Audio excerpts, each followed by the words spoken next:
Right. Aravind, உன் current job or role என்ன? ஒரு டிசைன் இன்ஜினியர். வந்து ப்ராஜெக்ட் மேனேஜர் கீழே ஒர்க் பண்ணிட்டு இருக்கேன். ரைட். ப்ராஜெக்ட்ஸ் வரும், அந்த ப்ராஜெக்ட்ஸை வந்து ஸ்ப்ளிட் பண்ணி ஹேண்டில் பண்ணுறோம். ரைட். உன் கரியர்ல ஈஸியா என்டர் ஆக முடியுமா இல்ல கஷ்டமா? நேச்சுரலாகவே ஒரு சில பேர்த்துக்கு ஸ்கில் இருக்கும், கிரியேட்டிவ் ஸ்கில், அனலிட்டிக் ஸ்கில், இதெல்லாம் இருந்துச்சுன்னா ஈஸியாக உள்ள வந்துடலாம்.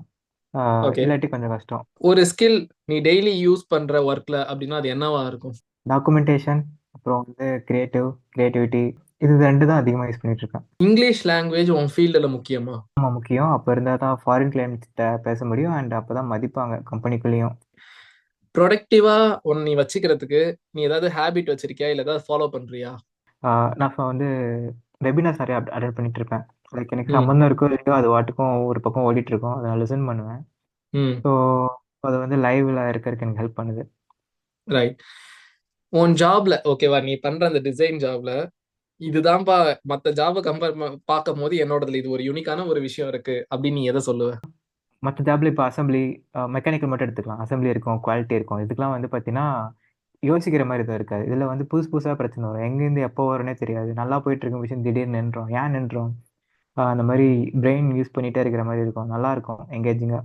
உன் ஒர்க்ல வந்து ஸ்ட்ரெஸ் இருக்கு. அந்த ஸ்ட்ரெஸ்ஸை வந்து நீ வந்து எப்படி ஹேண்டில் பண்ற? ஸ்ட்ரெஸ் வர்றப்போ என்ன பண்ணுவேன்னா லீவ் போட்டுருவேன். ரைட்ரா. வேற ஒன்றும் பண்ண முடியாது. இது புதுசா இருக்குண்ணே, இது புதுசா இருக்கு. ஒரு புதுசா ஒரு ஃப்ரெஷர் வராங்க, ஓகேவா? அவங்களுக்கு உன்னோட அட்வைஸ் என்னவா இருக்கும்? ஓகே, ஸ்டார்டிங்லேயே உங்களோட ஃபுல் பொட்டன்ஷியலை காமிச்சிடக்கூடாது. உங்க முடியுதுன்னா இப்போ ஒரு 80% மட்டும் காமிச்சிட்டு 20% ரிசர்வ்ல இருக்கணும். வந்த உடனே கம்பெனியில் ஃபுல் எஃபிஷியன்சி காமிச்சிட்டோம் அப்படின்னா நம்மளோட பெஞ்ச் மார்க்கை ஹையாக வச்சிருவாங்க. வச்சதுக்கு ம். அப்புறமா என்ன ஆகும்னா நம்ம அதே ஸ்டேஜில் தான் ஒர்க் பண்ணிட்டு இருப்போம். பட் அந்த கம்பெனியில் எப்படி வந்து ப்ரொஜெக்ட் ஆகும் அப்படின்னா வந்தவொடனே நல்லா ஒர்க் பண்ணால் போக போக நல்லா ஒர்க் பண்ணல அப்படிங்கிற மாதிரி ஒரு இல்யூஷன் கிரியேட் ஆகும். ஸோ வந்து போன உடனே எக்ஸ்ட்ரா எஃபர்ட் போட்டு நம்ம எதுவும் பண்ணிடக்கூடாது. நம்ம எது முடியுதோ அதை மட்டும் காட்டணும்.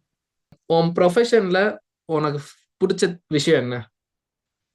எனக்கு கேம்ஸ் விளையாட பிடிக்கும். நான் ம். சால்டுக்ஸில் ஒர்க் பண்ணுறேன் அப்படிங்கிறனால பேசிக்காக அது கேம் விளையாடுற மாதிரி அந்த நான் பண்ணுறது சால்டுக்ஸில் ஒர்க் பண்ணிட்டு இருக்கேன். பேசிக்காக எனக்கு மவுஸ் மட்டும் இருந்தால் போதும். ஆனால் நான் கேமர் அப்படிங்கிறனால இந்த கீபோர்டில் ஏஎஸ்டபிள்யூ அந்த ஜிடிஏ வயசில் விளையாடுவோம்ல அதே மாதிரி வச்சுட்டு தான் பண்ணேன். நான் நோட் பண்ணியிருக்கேன் அடிக்கடி.